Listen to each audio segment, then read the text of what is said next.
Alright, Magic fans. Here we are. We're at the end of the Lost Cavern of Ixalan booster draft series. As stuff flies all over my desk, apparently, because I'm poorly organized. So, all in all, it's fun to open, but I do think it's lacking something. And we'll talk about that in a minute. In the meantime, as we get started cracking the packs, don't forget to comment, like, subscribe, hit that notification bell. Comments down below will help feed that YouTube algorithm, get us some views, help keep the channel sponsor free. Otherwise, I'll be in here talking about some god-awful... Okay. Why can't we get something like that with a mythic? It's happened before. Just saying. Not too bad of a hit, but it is what it is. Anyway. Links in the description, eBay store, TCG player, all the cards are listed there. Feel free to go snatch them up before somebody else does. Help support the channel, keep us sponsor free. There's also a link in there to Patreon if you want to hit that as well. Don't forget to, if you want to do it for free, it's easy. All you got to do is subscribe. We're on Rumble. Check us out over there. That's our rare. Separate that. But yeah, we get to 1,000. We're going to have a sweet giveaway with a little party. Maybe do some live streaming. It'll be a good time for everybody involved. I mean, because what's not better than free stuff, right? Everybody likes free stuff. So, with that said, how I feel about this product, it feels fine. It does feel like an Ixalan product. I think the drawback this product has is it kind of feels like old Ixalan. Not that it's a bad thing, but as you guys remember, old Ixalan didn't sell well. I'm not saying this won't sell well, but I don't know. The value card-wise, in my opinion, of this product seems a little on the miss side. Now, with that said, if you take into consideration like some of the premium cards, yeah, good things there to get, good money value. But as we know, Tasha's Tidebender, very nice. That's one of the best rares in the set. Again, only a couple bucks though, so anyway. It feels like old Ixalan where people didn't buy a bunch of it. Now, to be fair, old Ixalan did spike once everybody realized it was out of print and there's all the good cards in it. But those cards have kind of died off with the new cards that get printed, so the set kind of dropped in value. This kind of has that same Ixalan feel.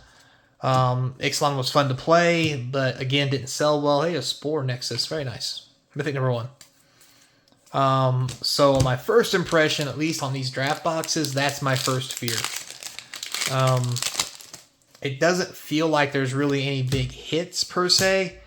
And I'm going right to Ixalan. That's a good one. About $4. Barely pays for the pack. And that's one of the problems. There's so many small hits that getting a big hit does feel good, but it happens a lot more rare than normal, in my opinion. I mean, maybe I'm wrong, but it's just, again, that's just kind of these are the first 6 boxes, kind of how my feel goes. Also, you know, as I'm looking at the price of these boxes as we go through it, we talked about the tinfoil hat theory. It is playing out. However, like I mentioned, it's playing out on a lower scale, which, if we don't have a really good box here, I think that it's going to be very... You know, normally I try to tell people, you know, normally if you want to keep the cards, buying a whole box is probably okay every now and then, because you can draft with it, get you some set boxes, pretty much break even if you sold it. So if you kept it, you're definitely going to get some money, so you can trade it for some better stuff. So it's all cool. I'm kind of getting the feeling that this set is not going to be a set you can do that with. It's going to be a set that, yeah, you're going to want to trade stuff, but the stuff that you trade is not going to have a lot of value, so it's going to be really hard to like open this and pull a real good card and trade it, because all the good cards you also will want, and you're not going to get a bunch of the good cards in a box. Like, you're not going to open, you know, like half a box of mythics, every one of them be good, worth $20, so you can get your money back and trade for other cool cards. It's not how it works, and that's fine, but it does, again, come back to the question we've talked about before. You know, is it worth buying this, or is it worth getting singles?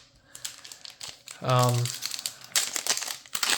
that's something I'll address in the next video when we actually do the review of how much the estimated value is currently based on the actual cards that we open. And the reason I want to do that is I want to show you, you know, what I put down for card prices, what the cards are worth, what the average is. Hey, there's a Poet of Unity. That's the first one of those we've gotten. That's pretty sweet.